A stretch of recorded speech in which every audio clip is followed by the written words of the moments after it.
말씀은 마태복음 16장 21절부터 28절의 말씀을 함께 교독하겠습니다. 신약성경 마태복음 16장 21절부터 28절의 말씀, 신약성경 27쪽 정도에 있습니다. 함께 교독하겠습니다.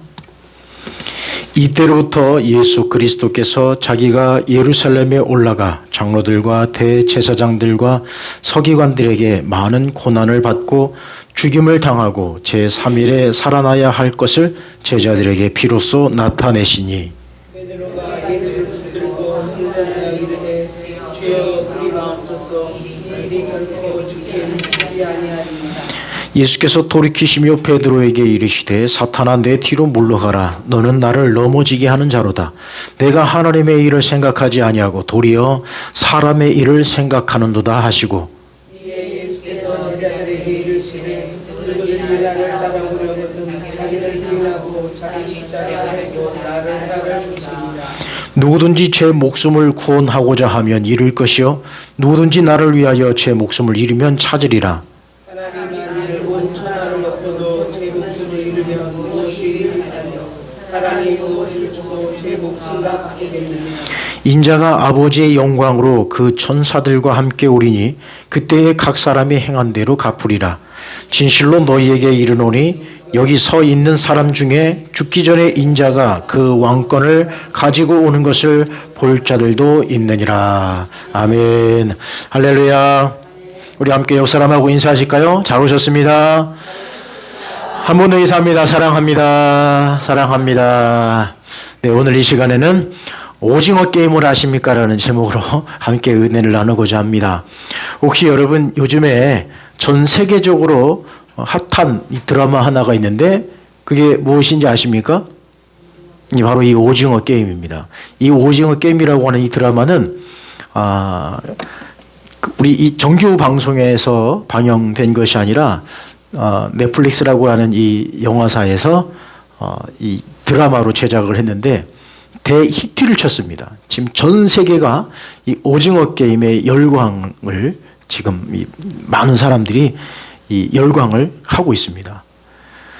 지금 보통 우리가 옛날에 했었던 그 게임들을 지금 전 세계가 이 게임들을 하고 있다는 거죠. 자, 이 오징어 게임 저도 이렇게 좀 몇 번 계속 보았습니다만 굉장히 좀 쇼킹했습니다. 그래서 저는 이 오징어 게임을 아십니까? 라는 제목을 잡게 된 이유는 뭐냐면 지금 이 오징어 게임이 우리 한국 사회를 그대로 보여주고 있어요. 오늘 아침에 제가 잠깐 인터넷에 들어가 봤는데 인터넷 기사에도 오늘 올라온 기사 가운데 이 오징어 게임에 대한 이 미국의 이 평가가 어떻게 나왔느냐. 이 오징어 게임은 지금 한국 사회를 그대로 반영한 이 어떤 이 드라마지 않겠느냐. 이런 평가가 나왔습니다. 이 오징어 게임을 잠시 이렇게 소개를 한다면 우리가 어렸을 적에 이 오징어 게임을 굉장히 많이 했었어요. 오징어 게임 굉장히 과격하지 않습니까? 저 때는 저 오징어 게임 하다가 옷도 찢어지고 뭐 다치기도 하고요. 참 과격했습니다. 그래도 과격했어도 저 오징어 게임이 끝나면 모든 친구들은 학교 종 땡땡땡 치면 다 끝내고 학교로 다시 다 돌아가고요. 또 동네에서도 마찬가지예요. 동네에서도 저 오징어 게임을 하다가 누구야 밥 먹어 하면 그냥 뭐 없었다는 듯이 싹 끝내고 싹 집으로 들어갔습니다.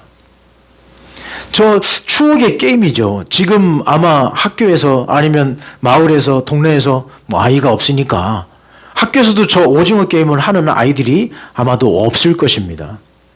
참 재미있는 게임이에요. 저 오징어 게임을 모토로 해서 한국에 있는 우리 아이들이 우리 어렸을 적에 놀았던 그런 게임들 하나하나가 저 드라마에 나오는데 이 드라마에 등장하는 게임이 있어요. 그 게임이 뭐냐면 바로 이런 것들입니다. 무궁화 꽃이 피었습니다. 첫 번째 게임 뭐냐면 무궁화 꽃이 피었습니다 예요. 그 다음에 두 번째 나오는 게임이 뭐냐면 뽑기예요. 뽑기. 그 설탕물 이렇게 길명이 돌려가지고 딱 찍어가지고 뽑게 하는 거 있죠? 그 게임이 나오고요. 그 다음에 세 번째 게임은 줄다리기. 그 다음에 네 번째 게임은 구슬치기. 그리고 그 다음 게임은 징검다리 건너기. 그 다음에 마지막 게임은 오징어 게임입니다. 그런데 이 추억의 게임을 이 드라마에서는 어떻게 했느냐? 수많은 사람들을 모집하는 거예요. 이 게임에 모집하는 겁니다. 이 게임에 와서 1등 하는 자를 상금을 주는데 그 상금이 얼마냐? 무려 456억 원입니다. 저 게임 하나하나가 재미있는 게임인데 저 게임 하나하나에서 지는 사람들은 거기서 죽는 거예요. 그냥 나 죽었어가 아니라 그냥 총에 맞아 죽는 겁니다. 한 사람이 죽어나가는 거예요. 한 사람이 죽어나갈 때마다 저 항아리에 돌이 막 쌓이기 시작하는 겁니다. 그래서 마지막으로 1등 하는 사람은 저 456억 원을 가져가는 거예요. 저것이 드라마 오징어 게임의 내용입니다. 자, 저 드라마를 이렇게 보면서 참 무한 경쟁이다. 우리 과거에는 저런 게임들이 참 재밌는 게임이었고 즐거운 게임이었고 그리고 그 게임을 하다가도 다 끝나고 그냥 집으로 다 돌아갔는데 저 추억의 게임이 사람을 죽이는 게임이 되어버리니까 이게 좀 씁쓸한 그런 기분이 들었습니다. 자, 그러면 우리가 지금 살고 있는 세상은 어떤 세상일까요? 지금 우리 세상은 이런 세상입니다. 모든 것을 평가받는 시대에 살고 있어요. 자, 요즘에 모든 방송사에서 일제히 하고 있는 프로그램이 있습니다. 그게 뭐냐면 오디션 프로그램이에요.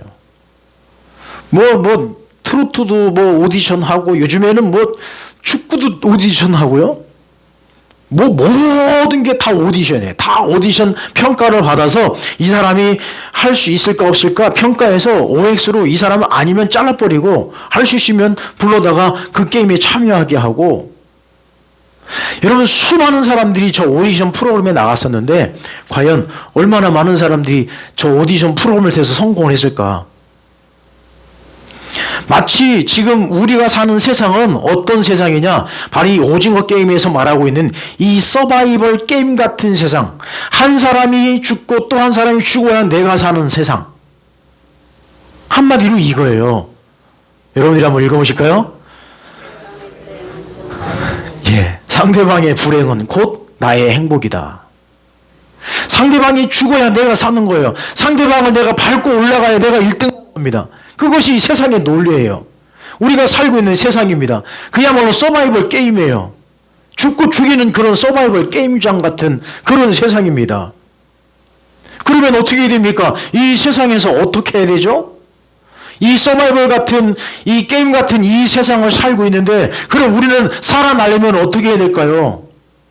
살기 위해서 힘도 키워야 되고 살기 위해서 돈도 벌어야 되고 살기 위해서 권력도 잡아야 되고 살기 위해서 줄도 잘 타서 정말 그 라인 잘 타서 줄 하나 잘 잡아서 성공해야 되지 않겠습니까? 제가 말씀드리는 것은 세상의 논리예요.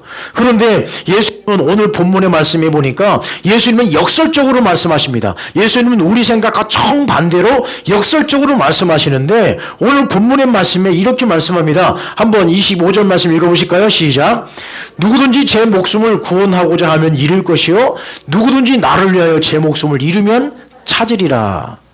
아니 그런데 예수님은 정반대로 말씀하십니다. 너희가 살고자 하느냐? 그러면 죽으라.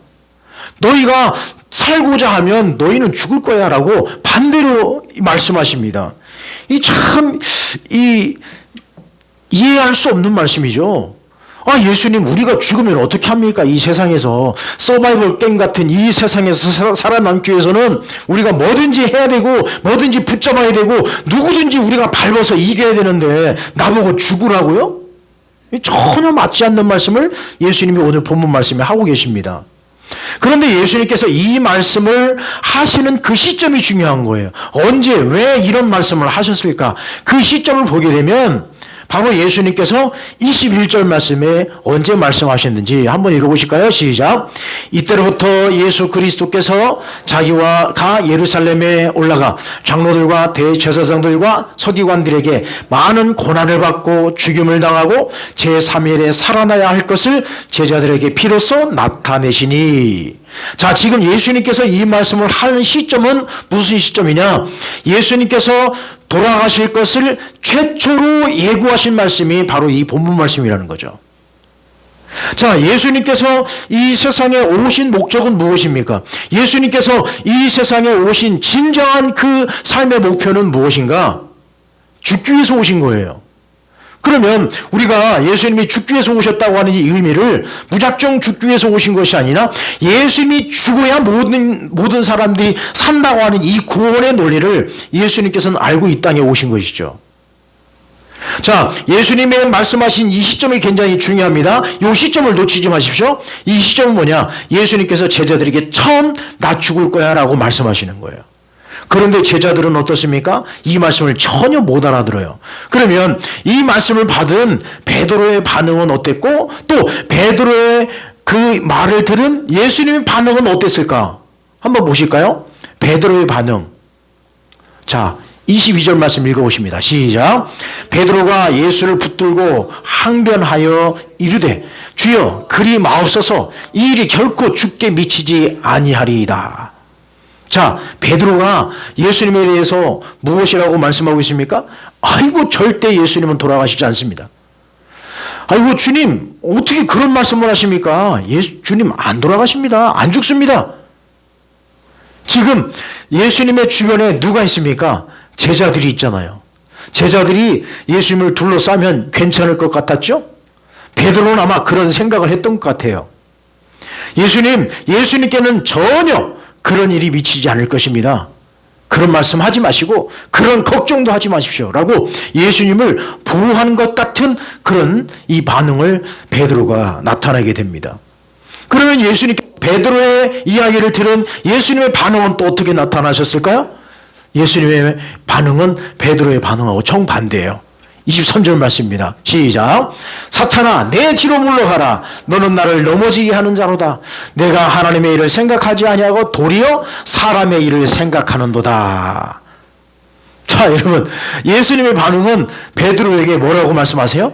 사탄아 내 뒤로 물러가라 라고 했습니다. 자, 여러분 베드로가 사탄입니까? 베드로 사탄 아니에요. 베드로가 지금 예수님께 무슨 말을 했습니까? 베드로가 틀린 말 했습니까? 전혀 틀린 말도 아니고 베드로는 예수님을 사랑하는 마음에 그런 말을 했고요. 베드로는 예수님을 지키고 싶은 마음에 그런 말을 했던 거예요. 그런데 예수님의 반응은 정반대로 사탄아 내 뒤로 물러가라 라고 했습니다. 그리고 또 뭐라고 말씀하십니까? 너는 나를 넘어지게 하는 자다. 너는 하나님의 뜻을 지금 이루는 자가 아니라 내 뜻을 무너뜨리게 하는 자다라고 베드로를 책망하고 계십니다. 그리고 뭐라고 말씀하세요? 도리어 사람의 일을 생각하는 거다. 너는 하나님의 일을 생각하는 것이 아니라 사람의 일을 생각하는도다 라고 베드로를 꾸짖습니다. 그러면 여기서 우리는 무엇을 알 수 있느냐? 예수님의 방향과 베드로의 방향을 우리는 알 수 있어요. 베드로의 방향, 제자들의 반응과 예수님의 반응은 여기서 무엇을 볼 수 있느냐? 그들의 삶의 방향을 정확히 알 수 있습니다. 그러므로 우리는 삶의 방향을 어디에 맞춰야 되느냐? 하나님께로 맞추는 거예요. 우리가 무엇을 하든지 어떤 일을 하든지 항상 우리의 방향은 어디에 맞춰야 되느냐? 하나님께로 맞추는 거예요. 예수님의 방향은 어디에 있느냐? 하나님의 뜻이었다는 거죠. 그래서 하나님의 뜻을 이루기 위해서 예수님은 지금 제자들에게 야, 나 죽을 거야 라고 말씀하시는 거예요. 이 말씀을 하시는 그 예수님의 마음은 어떠셨을까? 이 말씀을 제자들에게 해야 되는 그 예수님의 심정은 어떠실까?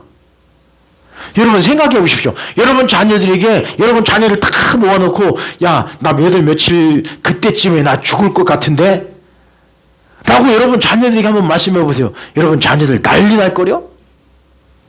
집안이 왈칵 뒤집힐 거려? 온 식구들 다 불러 모아가지고 아, 우리 어머니 이상하시다고 자꾸 죽는 얘기 하신다고 난리 날 겁니다. 예수님은 이제 서서히 죽음을 준비하면서 구원의 은총을, 구원의 계획을 이루어 가시기 위해서 죽음을 맞이하기 위해서 준비하고 계시는 거예요. 그런데 예수님의 마음이 너무 아픈 거예요. 왜요? 죽는 얘기하니까. 그런데 제자들은 전혀 방향이 어디에 맞춰 있느냐? 하나님께로 맞춰진 방향이 아니라, 예수님께로 맞춰진 방향이 아니라 누구에게 맞춰진 방향이냐? 자기들에게 맞춰진 방향이었던 것이죠. 그러니까 예수님이 죽으면 됩니까? 안 됩니까? 안 되는 거예요. 지금 이 제자들은 예수님 붙들고 출세하고 싶었고, 예수님 붙들어서 좋은 자리에 얻기를 원했기 때문에 예수님 돌아가시면 안 되는 거예요. 예수님 돌아가시면 자기들의 계획이 다 무너지는 거예요. 삶의 방향이 어디 있느냐? 예수님이 아니고 하나님이 아니고 자기들이었다는 것이죠. 그래서 예수님은 베드로에게 책망하는 거예요. 하나님의 일을 생각하지 아니하고 도리어 사람의 일을 생각하는 것도다. 사람의 일이 누구입니까? 너의 계획을 세우는구나. 네 욕심만을 채우는구나. 라고 예수님께서 베드로를 책망하고 계시는 거예요. 그러면 지금 예수님께서 제자들을 부르신 이유는 무엇일까? 예수님께서 제자들을 왜 부르셔서 제자를 삼으셨을까? 그것은 따라오라는 거죠. 나를 따르라는 거죠. 자, 우리는 무엇을 따를까요? 우리는 무엇을 따라가야 될까? 우리는 무엇을 향해서 달려가야 될까? 오늘 이 본문 24절 말씀입니다. 함께 읽습니다. 시작. 이에 예수께서 제자들에게 이르시되 누구든지 나를 따라오려거든 자기를 부인하고 자기 십자가를 지고 나를 따를 것이니라. 아멘. 예수님께서 분명한 목표를 말씀해 주셨어요. 야, 나 죽는데 너희들 왜 다른 거 바라보고 있어? 나를 따라오너라. 나를 따라오되 무엇을 지고 따라오라는 겁니까? 십자가를 지고 따라오라는 거예요. 지금 예수님께서 말씀하시는 것은 계속 무슨 말씀하시느냐? 나 십자가 지고 죽을 건데 너희들도 그 십자가 져야 되지 않겠니? 너희들도 그 십자가를 져야 하나님의 그 생각과 하나님의 뜻과 도리를 이루는 것이 아니겠느냐? 여러분 분명히 말씀하십니다. 예수님께서 따라오라 따라오라.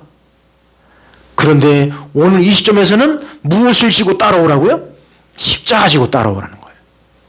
그러면 예수님께서 제자들을 부르실 때 마가복음 1장 17, 18절 말씀에 보면 제자들을 부르세요. 한 사람씩 부르실 때 이렇게 부르셨어요. 자, 마가복음 1장 17, 18절 읽어보실까요? 시작. 예수께서 이르시되 나를 따라오라. 내가 너희로 사람을 낚는 어부가 되게 하리라 하시니 곧 그물을 버려두고 따르니라. 여러분 제자들이 예수님께서 부르실 때에 그들은 어떻게 갔습니까? 그들은 어떻게 갔어요? 그물을 다 버려두고 갔단 말이에요. 그들의 모든 생업을 다 포기하고 갔단 말이죠. 처음에 부르심의 그 응답들은 모든 것 다 포기하고 예수님을 쫓아갔습니다. 그런데 예수님의 사역들을 바라보고 예수님의 놀라운 역사를 이루는 것을 보시고 예수님께서 오병이어의 기적을 일으키고 죽은 자를 살리시고 또 많은 병자들을 고쳐주시고 그리고 유대인들을 향해서 막 외치시면서 그들이 말 한마디 못하게 딱 한마디로 그냥 싹 모든 언쟁을 그냥 녹여버리는 그런 상황들을 바라보면서 제자들의 마음은 변심했던 거죠. 어떻게 해요? 이야, 이 예수님 붙들면 우린 출세한다.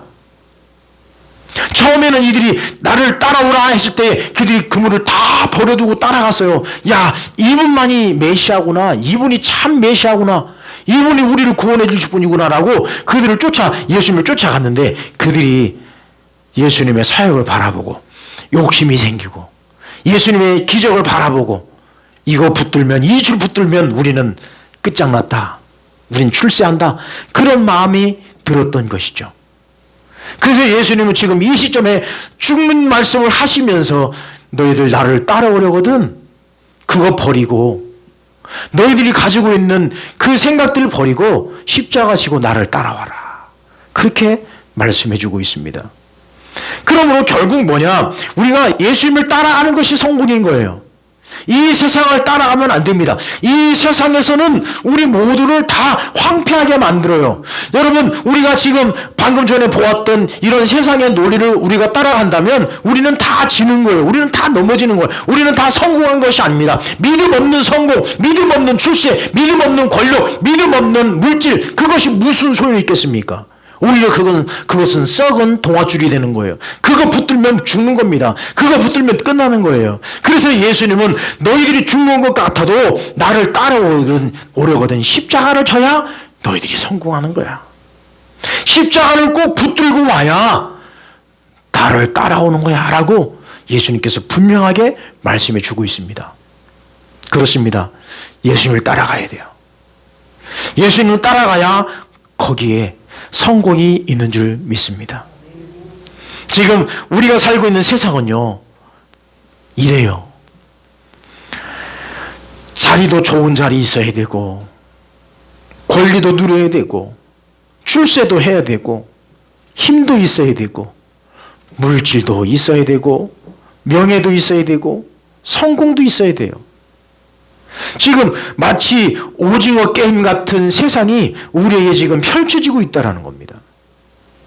마치 오징어 게임처럼 내가 저 사람을 눌러야 저 자리에 갈 수 있고, 내가 저 사람을 눌러야 출세할 수 있고, 내가 저 사람을 이겨야 내가 성공할 수 있고, 내가 저 사람을 이겨야 명예를 얻을 수 있고, 한 사람이 죽어 나갈 때마다 돈이 우수수 쌓이는 것처럼 그 사람 하나 죽어 나가면 내가 그 자리에 올라가서 출세하고, 마치 오징어 게임 같은 이 세상을 향하여 우리 주님께서 말씀하십니다.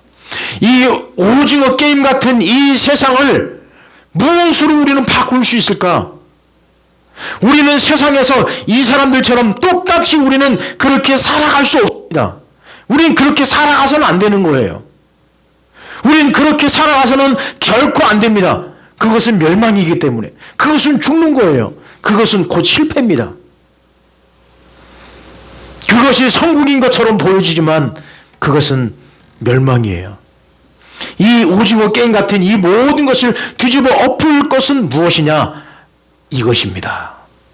십자가예요. 예수님이 이 모든 것을 다 뒤집어 엎기 위해서 예수님이 십자가를 지신 거예요. 우리에게 진정한 승리를 주시기 위해서 예수님은 십자가를 지신 것입니다. 우리에게 진정한 능력을 보여주시기 위해서 예수님은 십자가를 지셨습니다. 예수님은 진정한 이 세상에 하나님 나라를 만들시기 위해서 십자가를 지셨습니다. 예수님은 우리 모두를 행복하게 하기 위해서 십자가를 지셨습니다. 예수님은 우리 모든 인류에게 참다운 기쁨과 행복을 주시기 위해서 십자가를 지셨다는 겁니다. 결국 뭐냐? 이 오징어 게임과 같은 이 세상, 살벌한 서바이벌과 같은 이 살벌한 이 세상을 예수는 이 십자가를 통해서 하나님 나라를 완성하기를 원하셨던 것입니다. 하나님 나라 만들기를 원하신 거예요. 예수님께서 계속 선포하신 내용이 무엇입니까? 복음서에 나타난 그 예수님의 사역의 선포의 내용은 뭐냐? 하나님 나라였어요. 모든 사람들에게 주시는 그 메시지가 무엇이느냐? 하나님의 나라였습니다.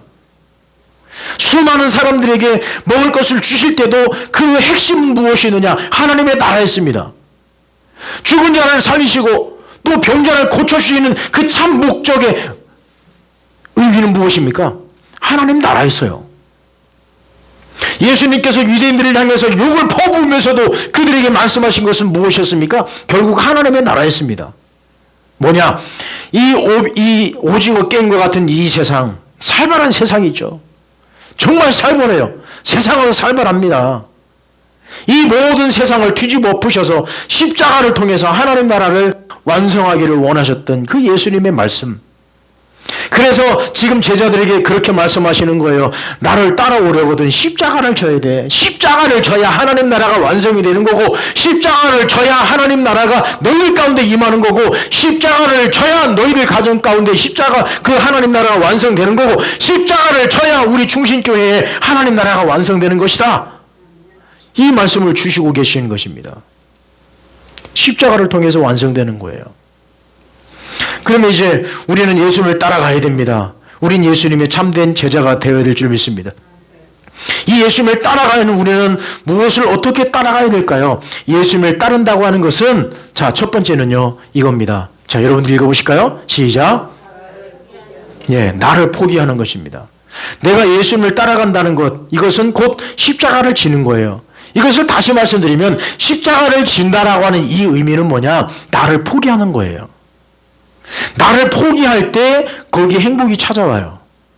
자꾸 나라고 하는 존재가 위로 올라가면 올라갈수록 불행해집니다. 나라고 하는 존재가 자꾸 올라가기를 원하면 자꾸 나는 행복이 사라지는 거예요.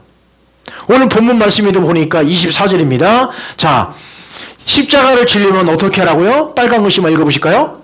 자기를 부인하래요. 자기를 부인해야 됩니다.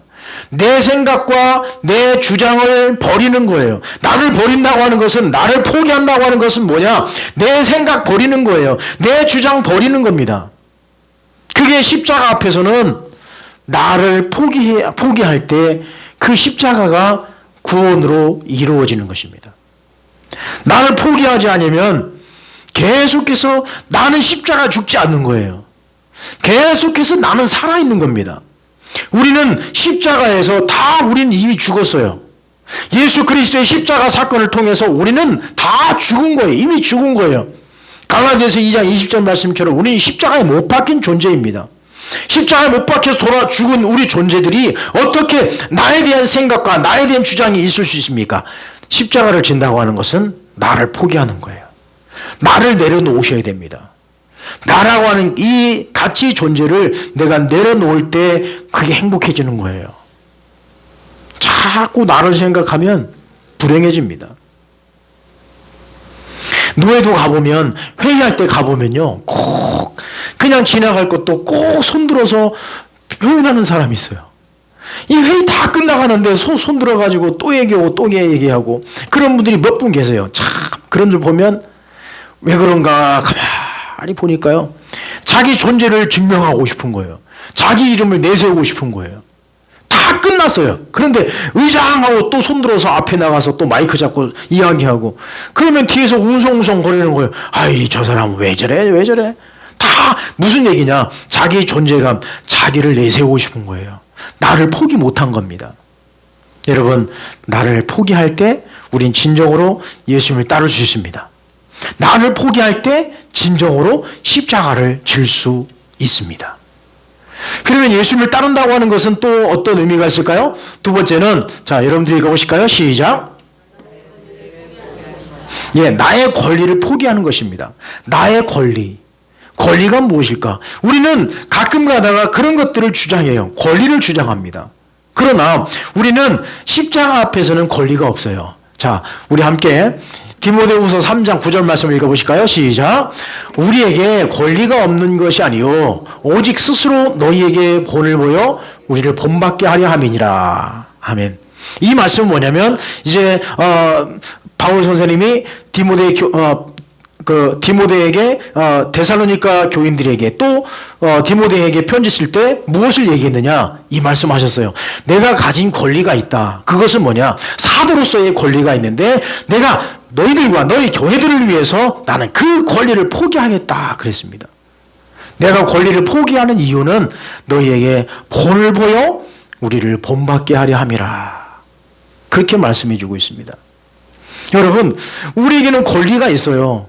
그러나 내 권리를 포기할 때 우리는 더 기쁨이 넘쳐 흐릅니다. 자, 우리가 십자가 앞에서는 권리가 없어요. 그렇죠. 예수님께서 십자가 앞에서 권리 따지셨습니까? 예수님께서 십자가 위에서 내가 죽어야 될 사람이 아니야. 나는 죽어서는 안 되는 사람이야. 나는 하나님의 아들이야. 나는 내가 하나님이다 라고 말할 수 있었지만 예수님은 그 십자가 앞에서 그 권리를 다 내려놓았어요. 다 포기하셨어요. 그래서 구원의 능력이 임한 거예요. 그래서 우리가 구원받을 수 있는 것입니다. 여러분, 우리에게 주어진 권리가 있다면 그것마저도 포기하십시오. 내가 예수님을 따라간다고 하는 것은 나의 권리를 포기하는 것입니다. 그 다음에 세 번째, 예수님을 따른다고 하는 것은 무슨 의미일까? 자, 세 번째 여러분들 읽어보실까요? 시작. 고통 넘어서 영광을 바라보는 거예요. 고통만 생각하면 희망이 없어요. 그러나 그 고통 뒤에 영광이 있는 것을 우리는 보아야 합니다. 자, 누가복음 24장 26절입니다. 시작. 그리스도가 이런 고난을 받고 자기의 영광에 들어가야 할 것이 아니냐 하시고, 자, 고난이 끝나고 십자가의 고통이 끝나고 십자가의 아픔이 끝나고 무엇이 찾아옵니까? 영광이 찾아오는 거예요. 그것은 무슨 영광이죠? 부활의 영광입니다.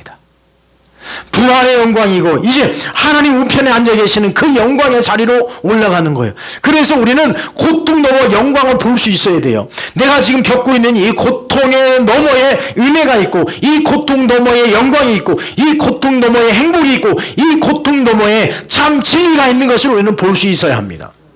이것을 보지 못하면 고통만 있으니 아픈 거예요. 고통만 있으니 괴로운 거예요. 여러분, 고통 너머에 있는 이 영광을 보실 수 있기를 바랍니다. 내게 어려움이 오고 내게 고통이 찾아오면 그것을 무엇으로 볼 수 있어야 되느냐? 아, 나에게 큰 축복을 주시겠구나. 아, 나에게 은혜를 주시겠구나 라고 생각하십시오. 그래야 내 마음이 편해지는 거예요. 그 고통만 생각하면 참 너무 마음이 아프죠. 고통만 생각하면 참 가슴이 쓰려요. 그러나 그 고통 너머에 은혜가 있고 진리가 있고 복음이 있고 축복이 있다면 그 고통을 쉽게 넘어갈 수 있습니다. 십자가를 축복으로 보아야 합니다. 십자가를 생각할 때 십자가는 고통이죠. 십자가는 고통의 상징입니다. 십자가는 아픔의 상징이에요. 십자가는 사형틀입니다. 그러나 그 십자가 뒤에 축복이 있고 십자가 뒤에 부활이 있고 십자가 뒤에 영광이 있으니 그 십자가를 축복으로 볼 수 있어야 합니다. 고통을 넘어 영광이 있는 것을 바라보십시오. 여러분, 오징어 게임과 같은 이 세상을 살아가시는 여러분, 우리는 그 게임과 같은 그런 세상 속에 살지만 우리는 십자가로 하나님의 나라를 만들어 가십시다. 내가 손해보더라도 십자가를 져서 우리 가운데에 하나님의 귀한 은혜가 임할 수 있도록 십자가를 지십시다. 십자가를 포기하지 마십시오. 나를 포기하는 것입니다. 나의 권리를 포기하는 것입니다. 고통을 넘어 영광을 보는 것입니다. 여러분, 무엇을 따라가시겠습니까? 오징어 게임하러 가시겠습니까? 여러분, 세상에 나아가실 때 오징어 게임하러 다시 나가시겠습니까? 비록 오징어 게임과 같은 세상이 온다 할지라도 우리는 오징어 게임 하다가도 우리 주님이 부르시면 그거 다 흩어버리고 주여 감사합니다 하고 죽기로 갈 수 있는 그런 믿음이 여러분들에게 있기를 간절히 바랍니다. 내일도 아마 서바이벌 게임과 같은 그런 세상에 또 나아갈 것입니다. 그럼에도 불구하고 내가 십자가를 짐으로 모든 구원의 은혜가 임한다고 하는 이 진리의 말씀을 붙들고 그 세상을 하나님 나라로 만들어갈 수 있는 여러분 모두가 될 수 있기를 간절히 축원합니다. 기도하겠습니다. 거룩하신 하나님 아버지, 감사합니다. 이 세상은 참 험악합니다. 오징어 게임과 같은 그런 세상입니다. 남의 불행은 나의 행복이라고들 이야기합니다. 그러나 하나님, 우리는 그런 세상 속에서도 십자가를 통하여서 하나님 나라를 완성하기를 원하셨던 그 예수님의 십자가를 우리도 지게 하시고 나를 포기하게 하시며 나의 권리를 포기하게 하셔서 고통 넘어 있는 영광을 보게 하셔서 온전히 주님을 바라보는 십자가 단단히 붙잡고 나아가는 우리 모두가 되어 승리하는 삶이 될 수 있도록 역사하여 주옵소서. 예수님의 이름으로 기도하옵나이다. 아멘.